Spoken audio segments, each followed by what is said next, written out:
Code clear होना चाहिए। Okay. Shrimati चर्चा नहीं होगी सर। इत्फल एक बात बता दीजिए। श्रीमती प्रियंका गांधी वाडा।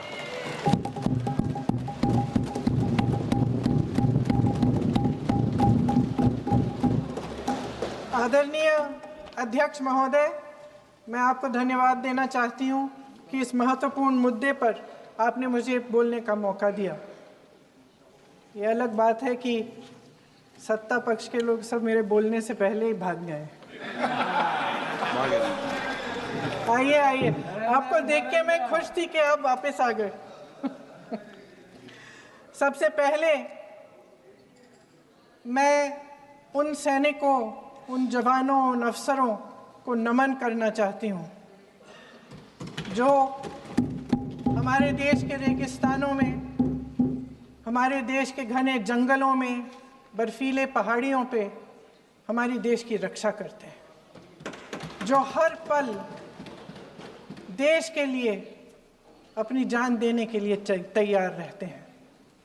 1948 से लेकर अब तक, जब से पाकिस्तानी रेडर्स ने कश्मीर पे हमला किया, तब से लेकर अब तक हमारी देश की अखंडता की रक्षा करने में उनका बड़ा योगदान है। हमारी आज़ादी अहिंसा के आंदोलन से हासिल हुई, लेकिन जैसे मैंने कहा, उसको कायम रखने के लिए हमारी सेना का बहुत बड़ा योगदान है। अध्यक्ष महोदय, कल मैं सदन में बैठी हुई सबके भाषण सुन रही थी। आदरणीय रक्षा मंत्री महोदय ने बोला, सत्ता पक्ष के कई मंत्रियों ने बोला। 1 घंटे का रक्षा मंत्री जी का लंबा भाषण था। सुनते सुनते एक बात मुझे बहुत खटक रही थी। उसके बाद जब दूसरे भाषण भी सुने आपके सत्ता पक्ष के, तब भी ये बात बार बार मेरे मन में आ रही थी कि सारी बातें कर ली, ऑपरेशन सिंदूर की बात कर ली, आतंकवाद की बात कर ली, देश की रक्षा की बात कर ली, इतिहास का पाठ भी पढ़ा दिया, लेकिन एक बात छूट गई। उस दिन 22 अप्रैल 2025 को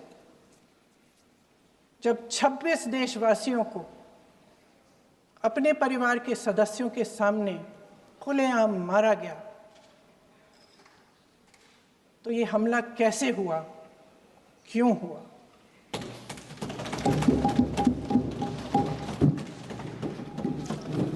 अध्यक्ष महोदय, ये लोग बैसारन वैली में, पहलगाम के पास कश्मीर में क्या कर रहे थे? आजकल पब्लिसिटी का दौर है, प्रचार का ज़माना है। कुछ समय से हमारी सरकार ये प्रचार कर रही थी कि कश्मीर में आतंकवाद ख़त्म हो गया है, कि कश्मीर में शांति है, अमन चैन है। प्रधानमंत्री जी ने खूब भाषण दिए, देशवासियों को कहा कि चलिए कश्मीर चलिए, सैर करिए। कई बार मैंने ये भी देखा मीडिया पर, टीवी पर, कि कश्मीर जाइए, ज़मीन खरीदिए, अब वहाँ अमन चैन है, शांति का वातावरण है। इसी बीच शुभम द्विवेदी, एक कानपुर के नौजवान, और उनके पूरे परिवार ने तय किया कि वो कश्मीर जाएंगे। शुभम द्विवेदी की 6 महीने पहले शादी हुई थी। उसकी पत्नी ने कहा कि उनके बीच एक ऐसा रिश्ता था, प्रेम और दोस्ती का ऐसा रिश्ता था कि वो एक दूसरे को बच्चों की तरह हंसाते थे। सोशल मीडिया पर एक वीडियो भी जारी है जिसमें पूरा परिवार एक साथ बैठा हुआ ताश खेल रहा है और ऐसे हंस रहे हैं कि उस वीडियो को देख के किसी का भी दिल टूट जाए कि इस परिवार को इस तरह से उजड़ने क्यों दिया हमने। 22 अप्रैल 2025 को बैसारन वैली में मौसम का मिजाज अच्छा था। जैसे हर रोज लगातार 1000 से 1500 लोग वहां पहुंचते थे, उसी तरह से उस दिन भी तमाम पर्यटक वहां पहुंचे। वहां का रास्ता आसान नहीं है अध्यक्ष महोदय जी, जंगल से जाना पड़ता है, पहाड़ों के बीच जाना पड़ता है, घोड़े से जाना पड़ता है। ये परिवार वहां पहुंचे, मौसम सुहाना था, उनके बच्चे ट्रैम्पोलिन पे खेल रहे थे, कोई जिपलाइन कर रहा था, कोई चाय पी रहा था, तो कोई कश्मीर की सुंदर वादियों की ठंडी हवा का मज़ा ले रहा था। शुभम अपनी पत्नी के साथ एक स्टॉल पे खड़े थे। तभी अचानक 4 आतंकवादी जंगल में से निकलते हैं और शुभम को वहीं अपनी पत्नी के सामने मार डालते हैं। उसके बाद वे वहाँ से पूरे वैली में 1 घंटे के लिए लोगों को चुन चुन कर मारते हैं। किसी के पति को अपनी पत्नी के आंखों के सामने, किसी के पिता को अपने बेटे के सामने, चुन चुन कर 26 लोगों को मार डालते हैं। शुभम की पत्नी घबराकर वहां से भागने की कोशिश करती है, अपनी जान बचाने के लिए जंगल की तरफ दौड़ती है। वहां पता चलता है कि तमाम लोग जंगल की तरफ दौड़े हैं और अपनी जान बचाने की कोशिश कर रहे हैं। कोई अपने बेटे का हाथ पकड़ के पहाड़ों पर घसीटता हुआ जा रहा है, कोई कश्मीरी घोड़े वालों और गाइडों की मदद लेते हुए चले जा रहा है। कोई रास्ता नहीं है, कोई तरीका नहीं है, लेकिन किसी न किसी तरह से शुभम की पत्नी के शब्दों में किसी ऐसी शक्ति ने हमको बचा कर रखा कि हमें किसी न किसी तरह से हम अकेले नीचे पहुंचे। और मैं उनके लफ्ज पढ़ना चाहती हूं, क्योंकि उन्होंने कहा कि इस पूरे समय जब 1 घंटे के लिए चुन चुन कर भारतीय नागरिकों को मारा जा रहा था, इस पूरे समय उसे एक सुरक्षाकर्मी नहीं दिखा, एक सैनिक नहीं दिखा।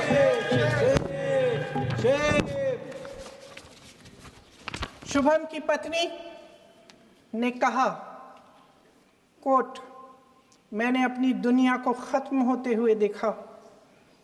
अपनी आंखों के सामने एक सिक्योरिटी गार्ड नहीं था। मैं ये कह सकती हूं कि देश ने, सरकार ने हमें वहां पे अनाथ छोड़ दिया था।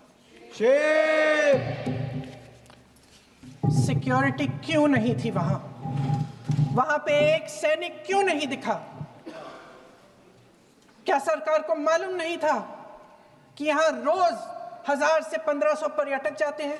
क्या सरकार को मालूम नहीं था कि यहाँ के पहुंचने के लिए जंगल के रास्ते से जाना पड़ता है? अगर कुछ हो जाएगा तो लोग वहां से निकल नहीं पाएंगे। एक चिकित्सा का इंतजाम नहीं था, फर्स्ट एड का इंतजाम नहीं था, कोई इंतजाम नहीं था, ना सुरक्षा का ना फर्स्ट एड का। इन लोगों को भगवान भरोसे छोड़ दिया गया। ये लोग वहां पे इस सरकार के भरोसे गए और इस सरकार ने उन्हें भगवान भरोसे छोड़ दिया।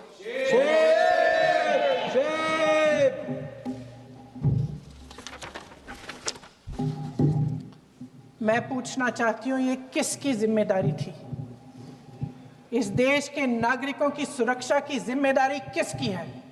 क्या इस देश के प्रधानमंत्री की नहीं है? क्या इस देश के गृह मंत्री की नहीं है? क्या इस देश के रक्षा मंत्री की नहीं है? क्या एनएसए की नहीं है? अध्यक्ष महोदय, पहलगाम हमले से सिर्फ 2 हफ्ते पहले हमारे गृह मंत्री महोदय जी कश्मीर गए थे। किस लिए गए थे? जो सुरक्षा की व्यवस्था है इसको देखने के लिए गए थे, इसको रिव्यू करने के लिए गए थे। और उन्होंने वहां कहा कि आतंकवाद पर विजय प्राप्त हुई है। ये 2 हफ्ते पहले है। 3 महीने बाद JNK के गवर्नर साहब एक आम इंटरव्यू में ऐसे ही चलते चलते कह देते हैं कि हाँ, बैसारन वैली में बहुत लापरवाही हुई, और इसके लिए मैं जिम्मेदारी लेता हूँ। ऐसे ही चलते चलते और वो बात होती है, ख़त्म भी वहाँ होती है और वहीं ख़त्म हो जाती है। उनसे जिम्मेदारी ली भी नहीं जाती, कोई सवाल नहीं उठाता, कोई जवाब नहीं देता। अध्यक्ष महोदय, उस हमले की जिम्मेदारी एक आतंकवादी गुट जिसका नाम TRF है थोड़े दिनों बाद लेती है। कौन है ये TRF? 2019 में ये गुट बना। 2020 में इसने कश्मीर में आतंकवाद का काम शुरू कर दिया और 2020 अप्रैल 2020 से लेकर 22 अप्रैल 2025 तक इन्होंने 25 आतंकवादी हमले किए। गृह मंत्री महोदय ने जब यूपीए सरकार के समय के आतंकवादी हमले गिने तो लगभग 25 गिनवाए थे अभी अपने भाषण में। इस गुट ने कश्मीर में 25 हमले 2020 और 2025 के अंदर एक पूरी लिस्ट है इन हमलों की। मेरे पास इतना समय नहीं है इसलिए मैं एक एक को नहीं पढ़ना चाहती, लेकिन मैं इतना कहूंगी कि इनमें रियासी का हमला भी था 2024 का, जिसमें 9 लोग मारे गए और 41 लोग घायल हुए। कुल मिलाकर 2020 से लेकर 22 अप्रैल 2025 तक TRF ने 41 सेना और सुरक्षा कर्मियों की हत्या की, 27 सिविलियन की हत्या की और 54 लोगों को घायल किया था। भारत सरकार ने TRF को आतंकवादी संगठन का दर्जा कब दिया? 2020 में दिया, 2021 में दिया, 2022 में दिया, 2023 में दिया। 3 साल बाद, 3 सालों के लिए ये आतंकवादी गतिविधियां कर रहे हैं और आप इनको आतंकवादी संगठन तब कहते हैं 2023 में। इसकी क्या वजह थी? ये सब सरकार के संज्ञान में था और आप मुझे बताना चाहते हैं, सत्ता पक्ष के नेता बताना चाहते हैं कि ये सब आपके संज्ञान में था, लेकिन कोई भी एक ऐसी एजेंसी नहीं है हमारी सरकार की जिसको पता चला कि ऐसा हमला, ऐसा भयानक हमला होने जा रहा है हमारे देश में, कि पाकिस्तान में बैठे हुए इस हमले की योजना बन रही है कि हम भारत जाके हैवानियत करेंगे, 26 लोगों को मार डालेंगे और हमें पता ही नहीं है। क्या ये हमारी एजेंसियों की विफलता है कि नहीं है? ये बहुत बड़ी विफलता है, एक बहुत बड़ी विफलता है।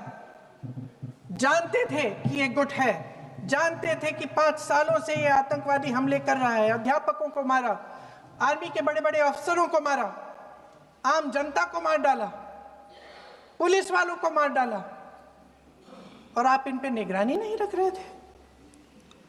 और ये जो एजेंसियां हैं इनकी जिम्मेदारी कौन लेगा? क्या IB चीफ ने अपना इस्तीफा दिया? क्या किसी ने इस्तीफा दिया? गृह मंत्री जी के कार्य क्षेत्र में आता है इंटेलिजेंस ब्यूरो। क्या गृह मंत्री जी ने इस्तीफा दिया? इस्तीफा छोड़िए, जिम्मेदारी ली।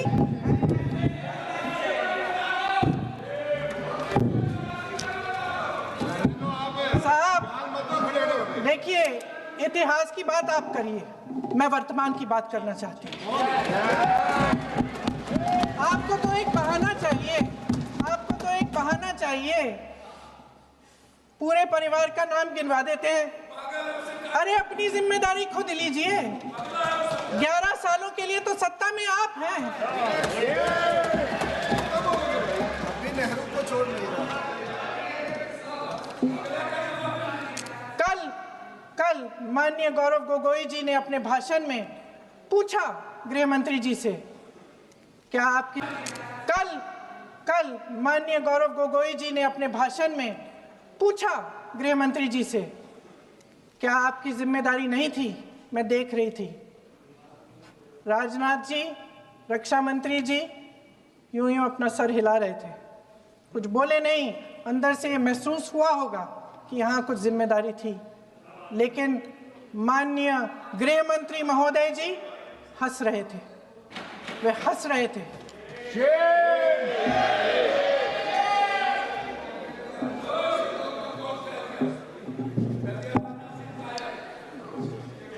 अध्यक्ष महोदय, कल सत्ता पक्ष और आज भी सत्ता पक्ष के नेताओं ने 2008 के मुंबई के हमलों का जिक्र किया, बार बार कहा कि मनमोहन सिंह जी की सरकार ने कुछ नहीं किया। ये तो जानकारी होगी ना कि उसी समय जब वो आतंकवादी हमला चल रहा था तभी उन आतंकवादियों को मार डाला था, एक बचा था और उसको भी फांसी दे दी थी 2012 में। महाराष्ट्र के मुख्यमंत्री ने इस्तीफा दिया। देश के गृह मंत्री ने जिम्मेदारी लेकर इस्तीफा दिया। एक जवाबदेही थी पब्लिक के प्रति, एक जवाबदेही थी इस देश की जनता के प्रति, इस देश की धरती के प्रति।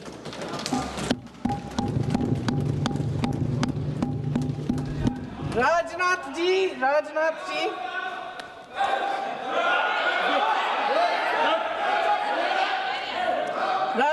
जी तो पुलवामा, उरी और पठानकोट के समय गृह मंत्री रहे थे।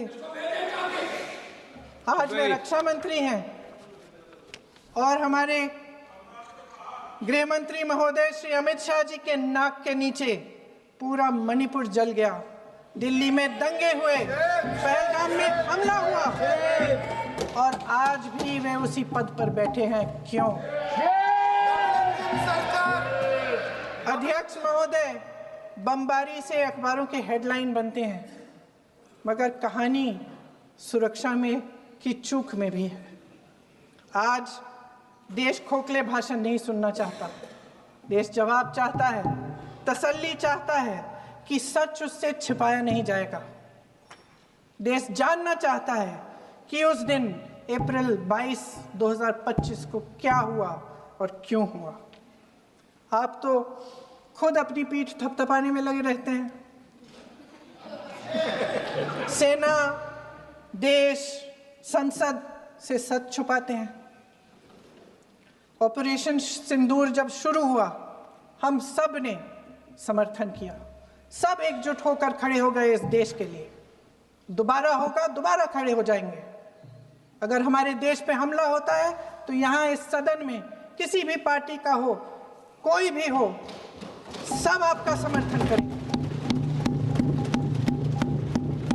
और हमें अपनी सेना पर गर्व है कि उन्होंने इस बार भी दृढ़ता से लड़ाई लड़ी, धैर्य से लड़ाई लड़ी, वीरता से लड़ाई लड़ी। लेकिन इस ऑपरेशन का सिंदूर का क्रेडिट, उसका श्रेय तो हमारे प्रधानमंत्री जी चाहते हैं। सही भी है, ठीक है, सही है, श्रेय ले। ओलंपिक्स में हमारा मेडल आता है, उसका भी श्रेय लेते हैं, लेकिन सिर्फ श्रेय लेने से नहीं होता नेतृत्व, जिम्मेदारी भी लेनी पड़ती है।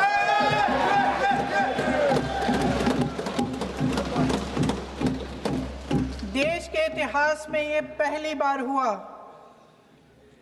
देश के इतिहास में ये पहली बार हुआ कि जंग होते होते ही रुक गई है जी। और इस रुकावट का ऐलान हमारी सरकार, हमारी सेना नहीं करती, अमेरिका के प्रेसिडेंट करते हैं, अमेरिका के राष्ट्रपति करते हैं। ये हमारे प्रधानमंत्री महोदय की गैर जिम्मेदारी का सबसे बड़ा प्रतीक है। आज गृह मंत्री जी ने इस बात पर उल्लेख किया। उन्होंने कहा, उनके शब्दों में उन्होंने कहा कि पाकिस्तान के पास शरण में आने के बजाय कोई चारा ही नहीं था। आपने शरण दिया क्यों? वो आते हैं आपके देश के अंदर, लोगों को मार डालते हैं और आप उनको शरण दे रहे हैं। क्यों दिया शरण? इसका जवाब क्यों नहीं दिया है एक भी भाषण में? जैसे ये बात उठी, शरण की बात की, हमारे गृह मंत्री जी ने इतिहास में चले गए। नेहरू ने क्या किया, इंदिरा गांधी ने क्या किया, यहां तक कि मेरी मां के आंसुओं तक चले गए। लेकिन इस सवाल का जवाब नहीं दिया कि ये सीज फायर हुआ क्यों, ये जंग रुका क्यों, और तब क्यों रुका जब दुश्मन के पास कोई चारा नहीं था हमारे श्रेय में आने के बजाय। क्यों रुका ये जंग, इसका जवाब नहीं दिया। धन्यवाद। आप देंगे?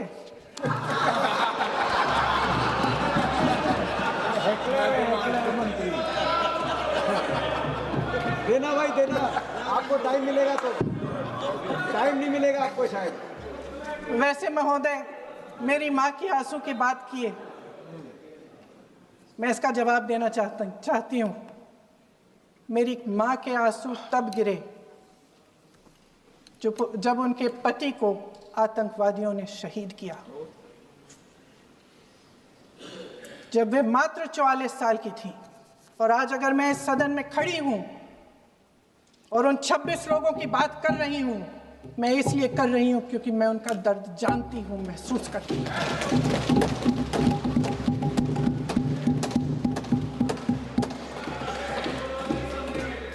अध्यक्ष महोदय, मैंने कहा कि देश का नेतृत्व सिर्फ उपलब्धियों का श्रेय लेने से मजबूत नहीं होता।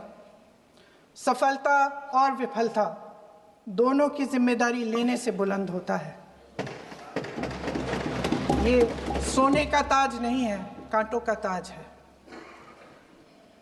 अध्यक्ष महोदय, जब सरकार झूठी और कायर हो तो वे बहादुर से बहादुर सेना के साहस और पराक्रम को भी कमजोर कर देती है। देश को प्रतिशोध के साथ साथ सबके प्राणों की रक्षा का प्रण चाहिए। सेना की शक्ति के साथ सरकार की सच्चाई भी चाहिए।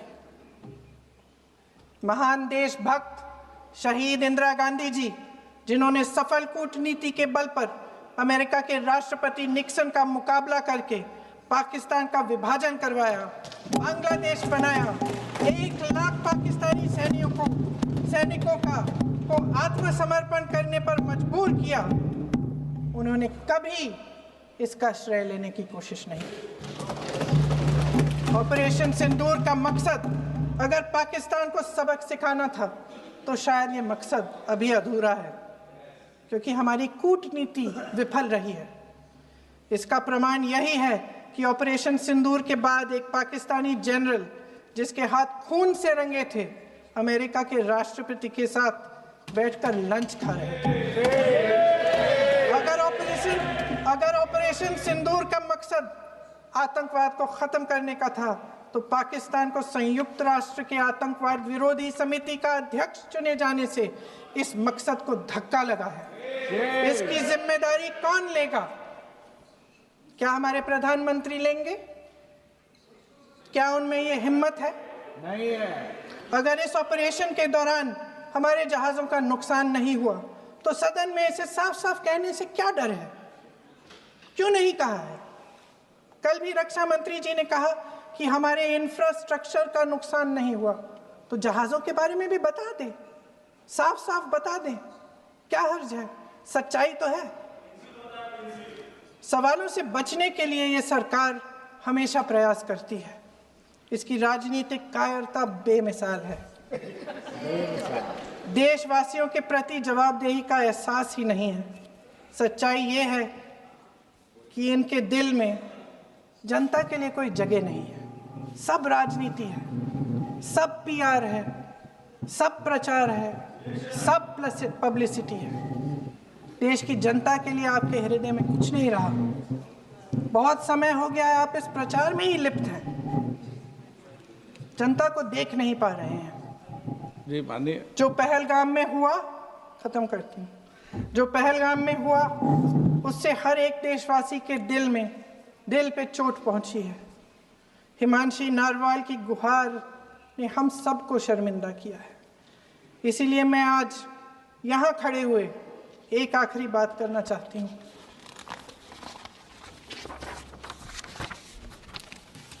इस सदन में लगभग सभी के पास सुरक्षा है, सुरक्षा की व्यवस्था है। हम जहाँ भी जाते हैं हमारे साथ सुरक्षा कर्मी आते हैं। आपको भी मिल जाएगी, आप मंत्री बन जाएंगे, आपको भी मिल जाएगी। मैं मजाक की बात नहीं कर रही हूँ, थोड़ा सा धैर्य रखिए। उस दिन पहलगाम में 26 परिवार उजड़ गए। 26 लोगों को अपने परिवार के सदस्य के सामने मारा गया। 26 बेटे, पति, पिता गुजर गए। उनमें से 25 भारतीय थे।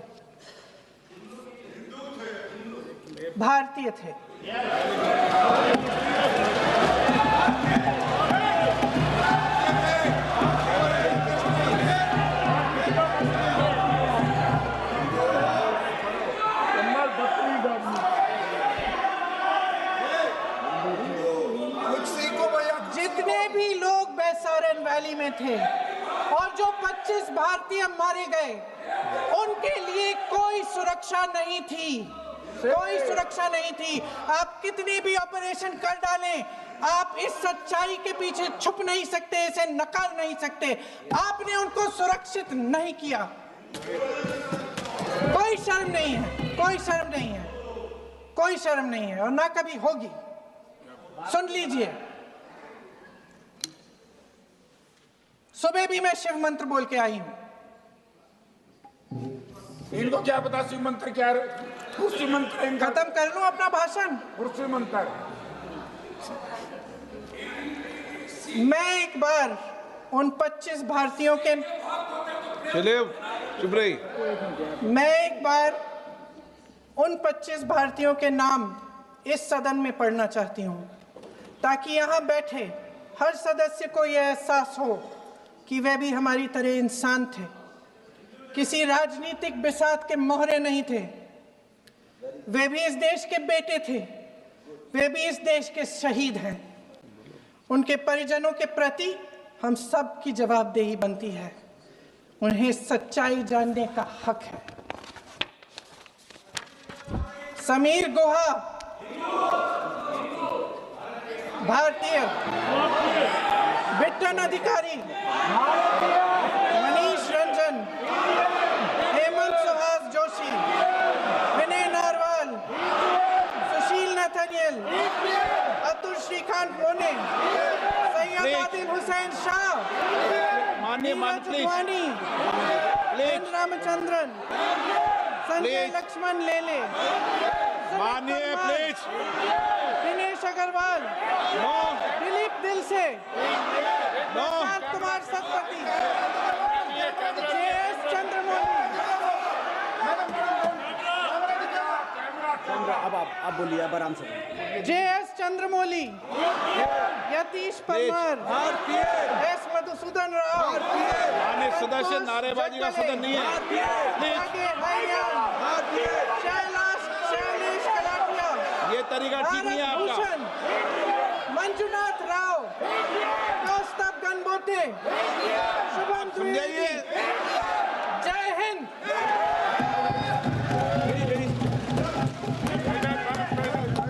डॉक्टर श्री